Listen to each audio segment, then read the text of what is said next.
FightHype.com with my man Andre Ward. Andre, we're just minutes after Mayweather Berto. You felt like you fought? Getting them juices going. What'd you think? What'd you think about the fight? I thought it was a good fight, man. I think for all the bad press this fight got, and mind you, I don't have a dog in the race. Respect, man. Respect.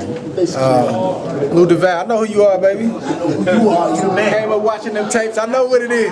You the man. Respect. It's just sad, man. You know, I don't have a dog in the race other than obviously Berto, you know, is a friend of mine and a teammate of mine. You know, people know the respect I got for Floyd. And it's just them aside, like just all the negative press that I saw, and I typically don't read this stuff, but you know, I seen some headlines and I clicked on them. It's just ridiculous, man. These guys put up a good fight. Floyd Mayweather has given us enough blood, enough sweat, enough tears, enough entertainment over 19 years or whatever it is. And he can go out how he wants to go out. Doesn't matter what people say. Berto came in here and people said that he didn't deserve the shot. And this is a guy who's been boxing since he's been a kid. Former two-time world champion. Say what you want to say. He put on a great performance. He didn't win. He lost. Floyd did what he had to do, but and there was a whole lot of people in that arena for people not caring about the fight. So I think that was just unfair and wrong, man. But it's what you got to deal with in this sport. But that being said, man, I appreciate Floyd. I appreciate what he's done for this sport, and I've learned a lot. I've taken a lot from him, and that's all I can say about that, man. He deserves to go out, whether he continues or not, man. Nothing but respect, and I appreciate you. And Berto, man, I'm happy for him, man. He got the opportunity of a lifetime. A lot of fighters don't get that. This man has been through injuries, losses, and bounced back, and that's what this sport is about. The sport, you're not always gonna be up. You know, you're not always gonna be up, but what can you persevere when things don't go your way? And this man has done that, and he got a shot. And he made a lot of money that him and his family gonna be living on for a long time. So, you know, at the end of the day, of course, Berto wanted to win, but there's really no losers in this fight. He had a shot, he had his moment, he came up short, and Floyd called his last fight like he wanted to and did what he wanted to do. So I take my hat up to both of those guys. I thought it was a very, very, very entertaining fight. You know, a lot of people that, you know, kind of didn't want to tune in, you know, tried to down the fight, say it wasn't going to be competitive, whatever. I had a good time. I had a great time. Floyd did what he had to do. Andre Berto did what he had to do, like you said. When a fight like that goes down, you know, obviously I was back there. I saw, you know, you talked to your stablemate. You said some things to him. What's that moment like when you see a fellow, you know, boxer, someone that is in your stable, you know, someone who fights their heart out, someone who was abused by the media, you know, took a lot of criticism, puts on a performance like that, and comes up short? I mean, it's not even really about a stablemate. I mean, it's obviously a little bit deeper when it is a stablemate, but it's a fighter in general. Like, and I know sometimes, you know, media and writers don't want to hear this, but if you've never really gotten hit in your head and felt what that feels like, and have done it, you know, as long as some of us have done it. I'm not saying that you can't criticize us. Sometimes that's warranted. I'm not saying that you gotta always write good about us, but when it's unjust, and when you scratch your head and say, man, where is this coming from? It seems personal. You know, it's not right for the sport, and sometimes guys say these things as if they're the whistleblowers. Like, I was the first to say that this was gonna be a flop. And this isn't an HBO or Showtime thing. I'm not involved in that. I'm talking boxing. I don't like it. I don't like it. So when I go talk to a fighter pre-fight, in training camp, or post-fight, I understand. I know what he's dealing with.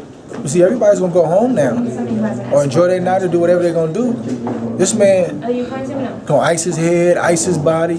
Floyd getting ready to go ice himself down and try to heal from what they just put on for us, the performance they just put on for us, to try to entertain us, fans and media. So I understand from an intimate standpoint that nobody's going home with them guys but their families. So when you understand that and you respect that side of it, you tend to tread a little bit lightly when you speak about any fight. And that's how I feel about it. Obviously, Floyd said this was his last fight. I mean, I still think he can fight. I still thought he looked good in there. What did you think about how he looked? I mean, obviously, he's got to decide on his own if it's time to go, but just from a physical standpoint, when you see him now compared to where he was at before. Do you see any slippage in him? Nah, man. I mean, people say, Floyd may not do some of the things he did when he was, 24, 25, 26. But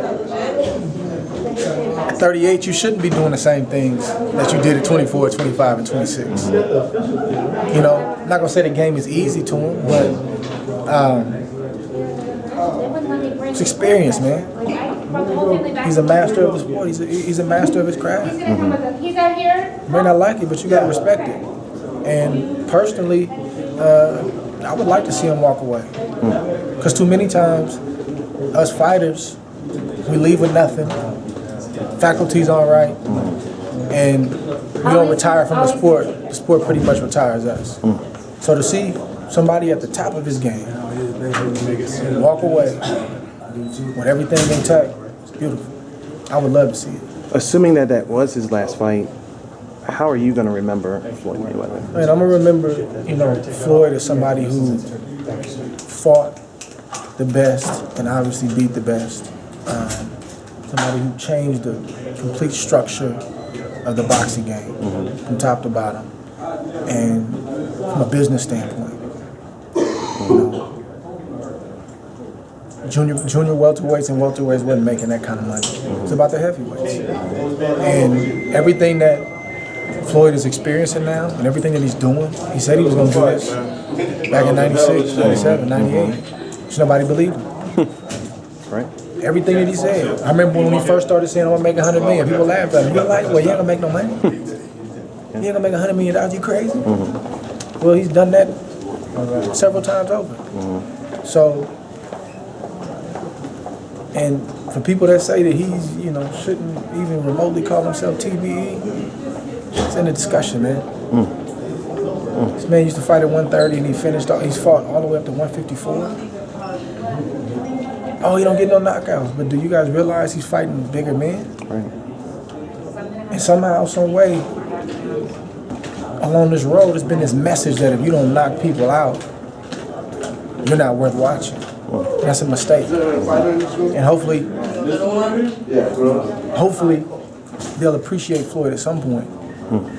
But unfortunately, it'll probably be once he's finished with the sport, like right now, and maybe they'll start looking at his stats and start putting it together, and maybe a couple of positive articles. I'm not talking about his personal life. That's his business. You may like that. I'm talking about in the ring. You got to respect that man. You got to tip your hat to him.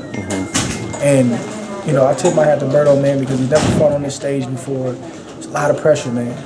And that man went out there and acted like he had been here before. He came up short. But he went out there and he fought. He didn't lay down. A lot of people insinuating that he was just here for a check, man, and that wasn't the case. Yeah.